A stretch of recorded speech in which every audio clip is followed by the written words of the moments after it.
The ongoing IRS scandal is leaving its mark on more than just the IRS. This week, we've gotten even more details about situations. Still no direct link, though, to the White House. Some say the resources spent on playing defense and all the negative publicity are hurting the U.S. at a crucial time in a slowly recovering economy. President of Krier Wealth Management, Joe Krier, is here to discuss the situation and the big picture overall. Good morning to you, Joe. Hi, Stacey. So yesterday during the testimony before the House, we heard that some of these tax-exempt groups were asked to provide, among other things, copies of their Facebook postings, the contents of the prayers that they had at their meetings, videos of speakers at meetings. That's a lot of politicians are saying this is just egregious.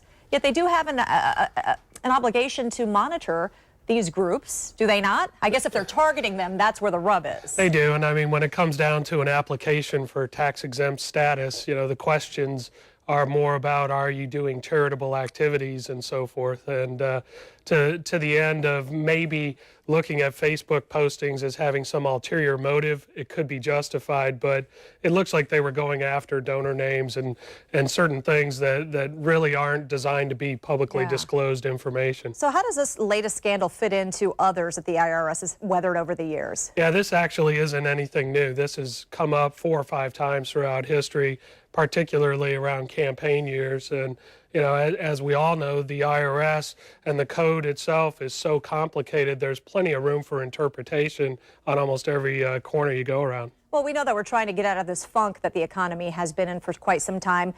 Does losing confidence, I mean, not many people are very happy with the IRS to begin with, but does losing confidence in the Internal Revenue Service do anything to our economy? I think it does, because, you know, there's 2 sides to the balance sheet here. Everyone talks about government spending, but this is the revenue side. So this is the income of the federal government. And if they lose their the faith and confidence of U.S. taxpayers, it makes it even harder for them to you know, gather revenue. And in my opinion, I think people are going to be looking for loopholes and ways to get around it more than they ever have been in the past. Well, I mean, Bruce was just joking with you. I think that we shouldn't pay taxes after this.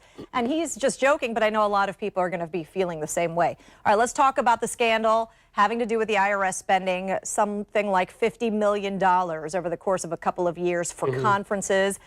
I am appalled. I am incredulous, especially after what the private sector went through a couple of years ago when they were blasted for doing the same thing. Is this even possible? It is possible. You know, when you talk about an organization as vast as the IRS, you know, it's in every corner of the country, and the number of employees and you know, they're spending money to gather money. There's going to be some wiggle room there, and if there was some incredulous behavior at the top as far as even approving applications, certainly that trickles down on the way they're handling their budgets, even on a state level. And the good that could come out of this is that they're maybe going to be a little tighter with the budget next time. All right, Joe Definitely. Krier, thank you so much, and we'll be right back.